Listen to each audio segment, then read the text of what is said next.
Hi friends, అందరూ ఎలా ఉన్నారు? ఈరోజు ఒక మంచి బెడ్ టైమ్ స్టోరీతో మీ ముందుకు వచ్చాను. అదే మన బామ్మ చెప్పిన స్టోరీ. మనం చిన్నప్పుడు మనలో చాలామంది ఆల్మోస్ట్ అందరం కూడా మన అమ్మమ్మల్ని కానీ మన నాయనమ్మల్ని కానీ కథలు చెప్పమని అడుగుంటాం కదా. అలా చెప్పిన కథల్లో నాకు ఇష్టమైన కథే ఈ బామ్మ స్టోరీ.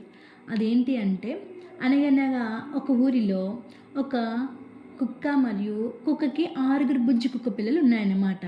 అయితే ఆ కుక్క 6 బుజ్జి కుక్క పిల్లలకు మంచి బుద్ధులు నేర్పుతూ హాయిగా ఉండేది.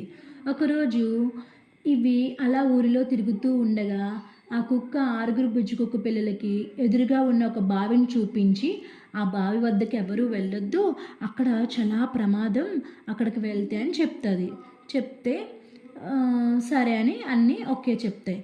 చెప్పిన తర్వాత కొన్ని రోజుల తర్వాత అవి అలా ఊర్లో ఆడుతూ ఉండగా 6 బుజ్జి కుక్క పిల్లలు అక్కడ బావి దగ్గరికి వెళ్తాయి.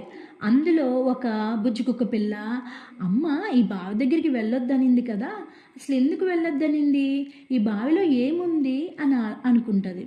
అనుకొని ఆ బావి దగ్గరికి వెళ్ళి ఆ బావిలో తొంగి చూస్తుంది. తొంగి చూడగానే ఆ బావిలో ఈ కుక్క పిల్ల రిఫ్లెక్షన్ కనిపించగానే ఆ బావిలో కూడా వేరే కుక్క పిల్ల ఉందనుకొని పెద్దగా అరుస్తుంది అనమాట. అరవగానే ఆ బావిలో నుంచి కూడా కుక్క పిల్ల అరుస్తున్నట్టు ఈ కుక్క పిల్ల అనుకుంటుంది. అనుకోగానే వెంటనే ఆ కుక్క పిల్ల మీద యుద్ధానికి గొడవకి దిగాలని చెప్పి వెంటనే బావిలోకి దూకుతుంది. ఇంకేముంది, బావిలో పడిపోగానే పెద్దగా అరుస్తుంది అనమాట. ఎవరైనా కాపాడండి అన్నట్టు.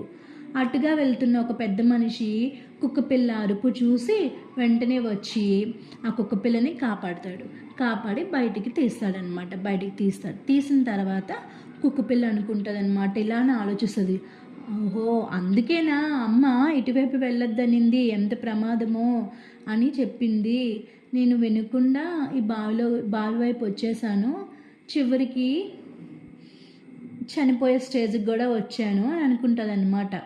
సో మనలో కూడా మనం చాలామందిని మన పెద్దలు చెప్పే మాటలు మనం సరిగ్గా వినము, ఏముందిలే అని అనుకుంటాం.